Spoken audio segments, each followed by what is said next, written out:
আপনার কম্পিউটারে Microsoft office সফটওয়্যারের লাইসেন্স কি এক্সপায়ার হয়ে গেছে? এরকম ডায়লগ বক্স শো করছে অথবা এরকম নোটিফিকেশন আসছে? তাহলে এই ভিডিওটি আপনার জন্য। আজকের এই ভিডিওতে আমি দেখিয়ে দেবো কিভাবে আপনি 1 মিনিটে আপনার মাইক্রোসফট অফিস সফটওয়্যারটি অ্যাক্টিভেট করে নেবেন একদম ফ্রিতে। তাহলে চলুন শিখে না যাক। তো এই কাজটি করার জন্য আমরা সর্বপ্রথম দিস পিসিতে চলে যাব, দেন এখান থেকে সি ড্রাইভে চলে যাব, তারপর এখান থেকে আমরা প্রোগ্রাম ফাইলে যাব, দেন এখান থেকে আমরা মাইক্রোসফট অফিসে চলে যাব, তারপর এখান থেকে আমরা অফিস 16 চলে যাব। তো আপনাদের কম্পিউটারে অফিস 14 অথবা অফিস 15 নামে ওই ফোল্ডারটি থাকতে পারে। তো সেক্ষেত্রে আপনারা এই ফোল্ডারটিতে চলে যাবেন। তো এখানে আসার পর আমরা দেখতে পাচ্ছি ওএসপিপি নামে একটি ইএক্সি ফাইল রয়েছে। এই ফাইলটির উপর আমরা রাইট ক্লিক করব, দেন রান অ্যাজ অ্যাডমিনিস্ট্রেটর এই ফাইলটির উপর আমরা এটি ক্লিক করে দিব। দেন আমাদের থেকে পারমিশন চাইবে, আমরা এখান থেকে ইয়েস করে দিব। এভাবে আমরা সেম নিয়মে এই কাজটি 3বার করব।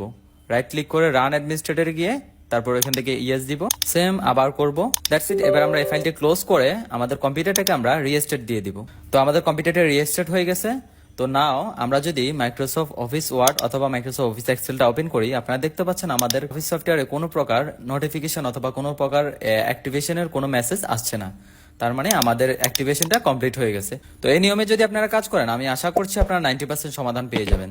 আর ভিডিওটি যদি কাজে এসে থাকে তাহলে অবশ্যই আপনার টাইমলাইনে শেয়ার করে রাখবেন যাতে পরবর্তীতে কাজে লাগে। ধন্যবাদ সবাইকে।